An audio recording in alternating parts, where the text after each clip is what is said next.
Bienvenue dans votre nouveau Trading Analyse. Nous sommes le dimanche 3 décembre et nous allons voir ce qu'il s'est passé cette semaine sur les marchés et qu'est-ce qu'il va se passer probablement dès demain sur cette nouvelle semaine.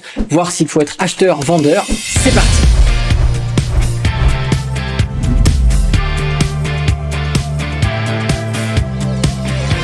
Bonjour à tous, c'est Alexandre, le trader indépendant et bienvenue sur votre Trading Analyse.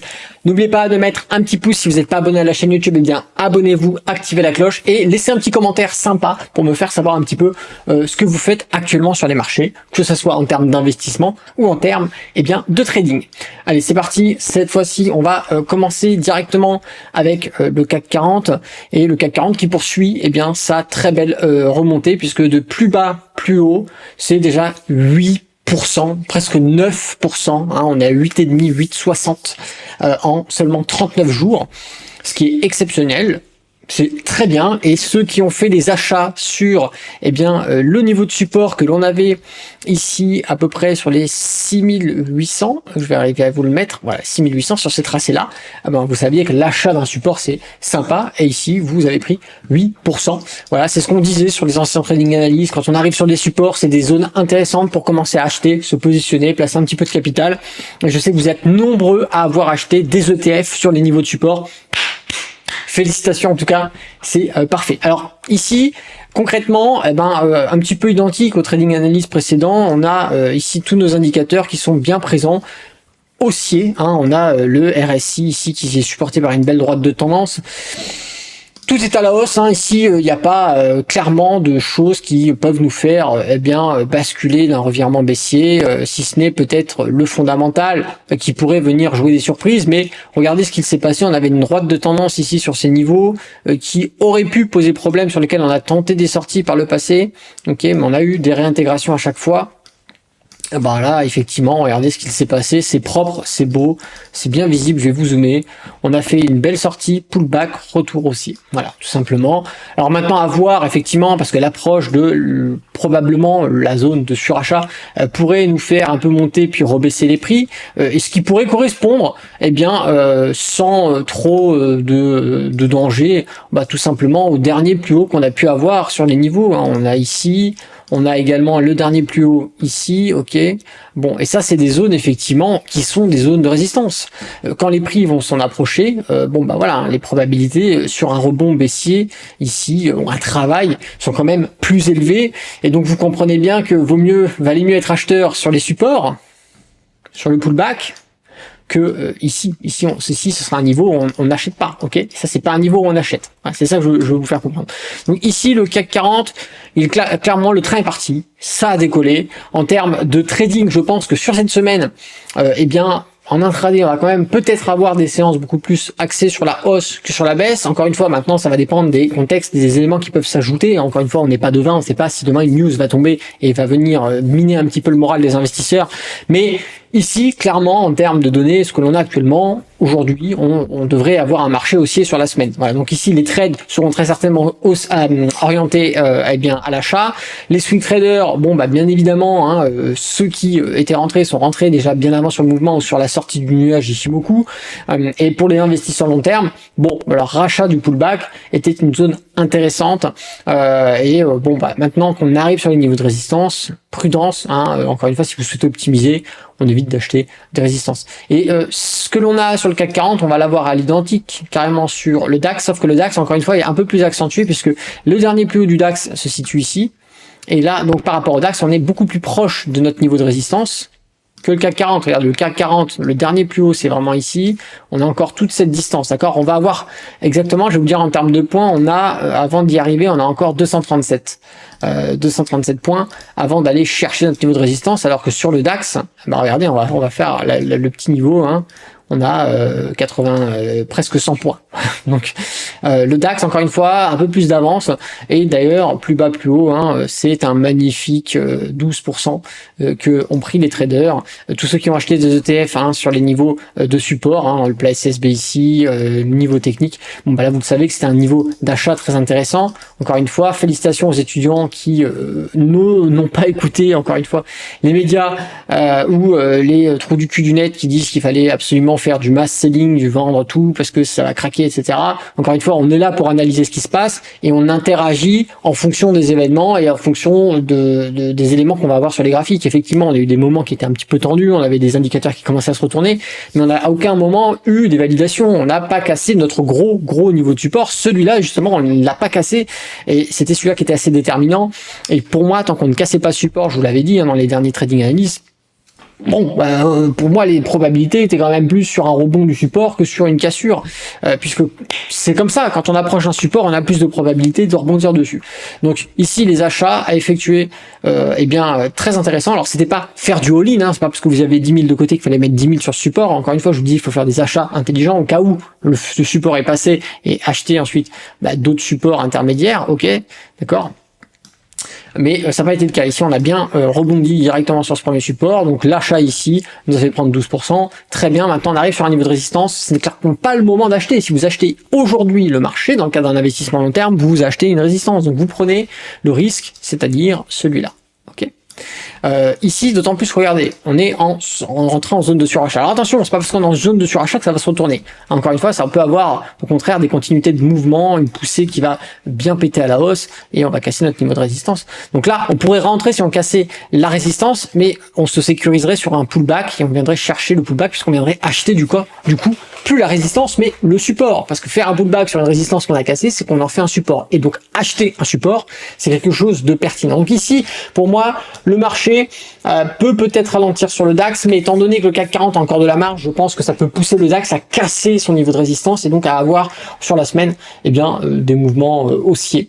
On va partir maintenant sur le Dow Jones qui lui a déjà cassé son dernier plus haut des mouvements. On avait ici le prix des 35 600 qui était une grosse zone de résistance qu'on a cassé avec des belles bougies ici. Donc c'est prometteur, on peut aller chercher des niveaux intéressants. Les prochains niveaux de travail qu'on va avoir, ça va être au niveau des 37 000, parce que moi je dis 33 600, c'est 36 000, et les 37 000 la résistance. Donc je pense qu'on a encore tout le mouvement possible d'aller chercher les 37 000, vous voyez, on a au moins 700 points pour arriver sur ces niveaux-là. Et donc voilà, bien évidemment ici on peut acheter. Alors le mieux ce serait d'avoir un petit pullback pour venir chercher un achat sur le support avant de rebondir, mais encore une fois, si l'euphorie est présente sur les marchés, on ne peut ne pas avoir ce pullback. Donc c'est à vous de voir, de peser le pour et les contre en termes de risque. Est-ce que vous rentrez sur le train en marche ou est-ce que vous attendez qu'il s'arrête en gare pour monter dedans? Ça peut vous éviter de louper la marche et de vous faire rouler dessus par le wagon. Sur le Nasdaq, écoutez, on va retrouver une configuration assez similaire puisqu'on a cassé le dernier niveau de résistance. On est en train de ranger d'ailleurs dessus en tant que support. Donc là, vous voyez, je vais mieux vous le tracer pour que vous puissiez bien voir ce qu'il en est. Hop, voilà, dernier plus haut. Voilà. Et là, ce qui s'est passé, tout simplement, regardez, hop, on a cassé. Alors déjà, on a eu un beau gap. On a cassé, on est passé au-dessus et là, on est en train de se consolider, de se renforcer, de travailler sur ces niveaux. Alors, attention, quand on fait ça, souvent, il y a ça, ok? Donc, il faudrait qu'on casse, qu'il y ait une bougie qui vienne casser les derniers plus hauts sur ce mouvement pour, nous rassurer et puis aller prendre de la hausse. Ça, encore une fois, ça demandera de l'observation, d'autant plus que, attention, on a quelque chose que je n'aime pas trop en termes techniques. On va avoir, attendez, que je vous mette bien, voilà, tac, tac, ok, et sur les deux derniers sommets, on a un décalage qui est assez quand même visible. Attention, encore une fois, c'est vrai que techniquement c'est pas beau, mais ça fait que par rapport au Dow Jones, par rapport au DAX, par rapport au SP500, et au SP500 qu'on va voir, on va regarder, hop. Pour moi, le Nasdaq il fait un peu bande à part, donc on peut très bien avoir une décote sur le Nasdaq dans les jours qui suivent, mais le reste des indices qui va très bien progresser. D'ailleurs, on est actuellement sur le SP500 en plein sur le niveau de résistance. On n'a pas réellement d'écart, de hausse sur les derniers plus hauts. Voilà, on va peut-être avoir légèrement, mais c'est pas très significatif pour moi, c'est juste des entrées en zone de surachat. Donc là, effectivement, à voir. La dernière bougie qu'on a est assez puissante. Est-ce que l'ouverture qu'on va avoir des marchés va nous donner une autre bougie puissante, ok, haussière, qui nous permettra de casser ce niveau de support et d'aller chercher des nouveaux niveaux, pourquoi pas les derniers plus hauts, le plat SSB que l'on a sur ces niveaux-là, à la place, etc. Ça, c'est des possibilités. Donc pour moi, grosso modo, si je devais résumer le marché aujourd'hui, certainement une semaine haussière. Certainement une semaine haussière qui peut être très haussière avec des beaux mouvements. Attention, puisque ça là va nous rapprocher de nos niveaux de résistance sur le marché européen et donc pourrait possiblement déclencher des corrections. Sur les marchés américains, on est vraiment en pleine puissance, c'est assez extrapolé, donc attention aux corrections qui pourraient être anticipées et qui pourraient peut-être être déclenchées par le Nasdaq qui jouerait le rôle de catalyseur, mais l'ambiance, l'euphorie des marchés aujourd'hui est à la hausse, clairement, à moins que dans la semaine, il y ait fondamentalement quelque chose qui vienne remettre les choses en question, une annonce économique, un événement médiatique, mais pour ce qu'il en est aujourd'hui, le marché, on va dire qu'il est à 80%, haussier sans trop de problèmes en termes de probabilité. On va regarder le Bitcoin qui reflète également aussi bien l'euphorie des investisseurs. Bon bah le Bitcoin lui bloqué sur son dernier niveau de résistance qui se situe autour des 38 000. Je vais vous mettre ça, les 38 000. Et on a eu un beau ping-pong à l'intérieur. On a cassé timidement cette zone, mais une fois qu'on l'a pété, et bien tout simplement on allait chercher notre nouvelle résistance et on a rangé à l'intérieur. Ok. Et là ce qui s'est passé, on a de nouveau cassé notre résistance pour aller chercher la nouvelle.